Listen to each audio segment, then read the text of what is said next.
UFC merupakan promotor MMA yang sangat besar, sampai-sampai masih banyak orang yang berpikir bahwa MMA sama dengan UFC. Meskipun banyak promotor MMA bagus lainnya seperti One Championship dan PFL, tapi juara di promotor tersebut tidak akan disebut sebagai yang terbaik di dunia jika belum menjadi juara di UFC. Hal ini membuat UFC menjadi magnet yang luar biasa bagi fighter manapun yang menginginkan kejayaan namanya. Dan tidak cuma kejayaan, sebagai promotor MMA terbesar di dunia, UFC juga mampu memberikan jaminan kekayaan yang tinggi untuk para bintangnya. Namun meskipun secara teori seperti itu, faktanya dalam lapangan, UFC mendapat banyak sekali kritikan dari para fighter, pandit, media, dan fans tentang bagaimana mereka membayar fighter mereka. Banyak yang merasa tidak puas bahwa seharusnya organisasi sebesar UFC mampu membayar petarungnya dengan lebih layak. You don't like the way we pay our fighters? Too fucking bad. Go start another MMA organization and you go fucking figure out how to do it. And you can pay them 10 million a fight, 30 million a fight, whatever you want to do. We run a business. We've been very good at it. Not only do we run the business, we continue to grow the sport and take everybody along with us. You're either fucking good enough to be here or you're not. This is the big leagues. It's like the NFL. You can either last here or you can't last here. But people get paid. Selamat datang di segmen Discourse, di mana dalam konten kali ini kita akan mencoba secara kritis membahas mengapa bayaran para fighter di UFC tidak sebanyak para atlet yang sama-sama menjadi bintang olahraga dunia. Memang betul para juara dan bintang UFC bisa dibilang mendapatkan bayaran yang makmur, tapi untuk fighter level bawah UFC sering mendapatkan kritikan. Lalu apakah ini artinya UFC pelit dan terlalu tamak dalam hal keuangan?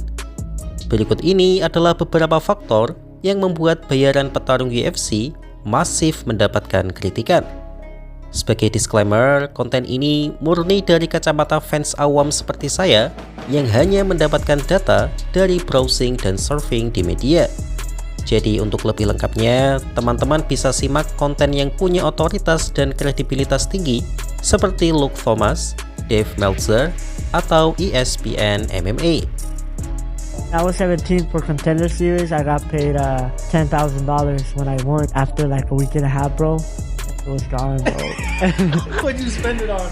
Bro, just food. Like I wouldn't buy all the homies. Like bro, like let's go eat. I gotcha, bro. I had like $1,000 left. And then you forgot that you also have less than that because taxes. Your first contract, you get paid 10-10, and then second contract, it just keeps going up by 10, so like 20-20, and then 30-30, and then it just keeps going up. Yeah, unless you're like different than the rest of the division, then you might get like a raise.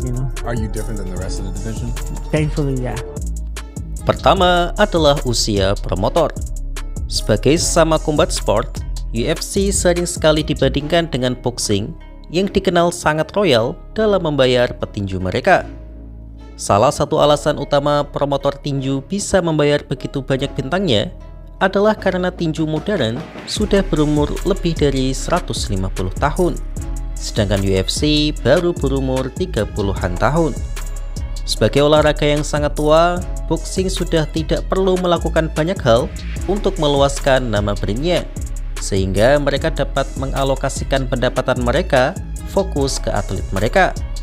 Sedangkan UFC yang baru berdiri sejak 1993 masih perlu melebarkan pasar mereka, sehingga revenue yang mereka bagikan untuk fighter mereka tergolong sangat kecil. Dan faktor pertama tadi mempengaruhi faktor kedua, yaitu pembagian revenue. Di olahraga tinju, promotor bisa sampai membagikan revenue sebesar 70% kepada petinjunya, sehingga tak jarang petinju level dunia mendapatkan bayaran minimal 10 juta US dollar tiap mereka bertanding. Sedangkan UFC karena masih ingin memperbesar nama promotor, mereka hanya membagikan 15 hingga 20% revenue mereka kepada para fighter. Sehingga meskipun sudah berstatus juara dan bintang sekalipun, akan sangat sulit menembus bayaran 10 juta US dollar tiap fightnya. Pengecualian untuk nama Conor McGregor dan Khabib Nurmagomedov. The UFC pays its fighters 15% of the revenue, whereas in the NFL it's 50, in the NBA it's 50. So they're basically hoarding extra 35% themselves. That's tough to defend. Also, it's funny because that includes Conor McGregor. So like if you got rid of Conor McGregor, it's really like they're actually only giving him like 10%. Faktor ketiga adalah kebijakan distribusi pembayaran. Ada fakta yang jarang dibahas bahwa sebenarnya meskipun dalam skala bintang bayaran fighter UFC kalah jauh dibandingkan bintang boxing, tapi dalam penyebarannya UFC lebih baik. Di event tinju saat ini sangat tergantung pada pengisi main eventnya saja, dan pertandingan pembuka yang lain sangat jarang mendapatkan sorotan, sehingga para media hanya fokus pada bayaran pengisi main eventnya. Padahal dalam prelims atau event yang lebih kecil, bayaran petinju kelas bawah bisa jauh lebih parah dari petarung UFC kelas bawah. Diketahui petinju perintis sering mendapatkan bayaran 1.000 hingga 3.000 dolar saja. 70% revenue yang mereka bagikan sebagian besar hanya untuk bintangnya saja, sehingga petinju level dunia bisa dengan sangat mudah mendapatkan bayaran sebesar 30 hingga 100 juta US dollar. Sedangkan UFC meskipun hanya membagikan 17% revenue mereka, tapi pembagiannya bisa sedikit lebih merata, karena fighter level bawah pun minimal bisa mendapatkan 12.000 US dollar. Tentu saja itu masih tergolong kecil, tapi jauh lebih mending daripada 3.000 dolar. Karena itu, banyak sekali atlet combat sport saat ini yang lebih suka untuk memulainya karir mereka di UFC karena bayaran dan jadwal mereka bisa dipastikan oleh perusahaan.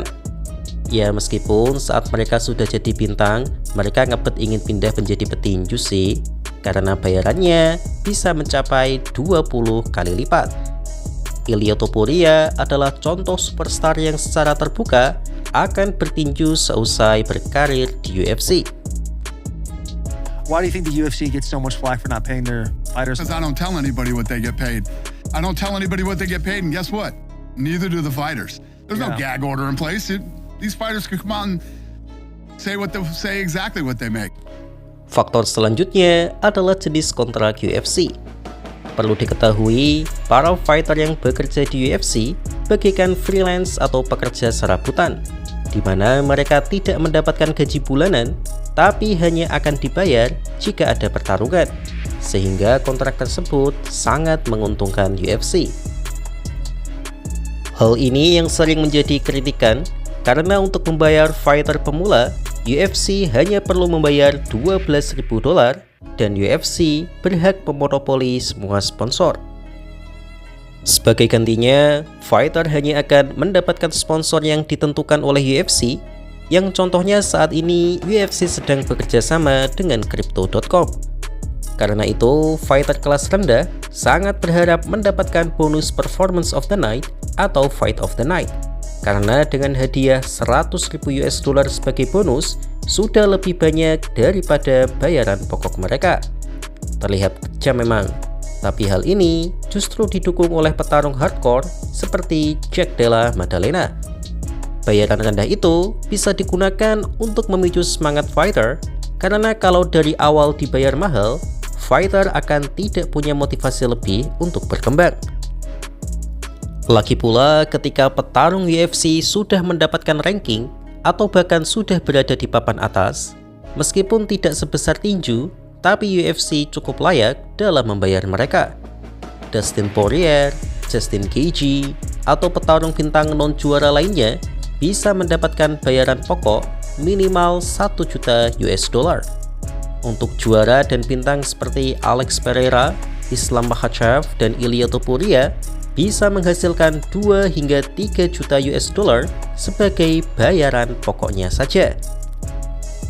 Belum lagi ada kontrak khusus yang didapatkan oleh mereka yang bisa melipat gandakan pendapatan mereka. Yaps, memang betul dalam skala bintang, gaji mereka sangat jauh jika dibandingkan dengan bintang olahraga lainnya. Tapi setidaknya, alasan-alasan tadi bisa membuat kita lebih mengerti mengapa UFC memberlakukan hal tersebut.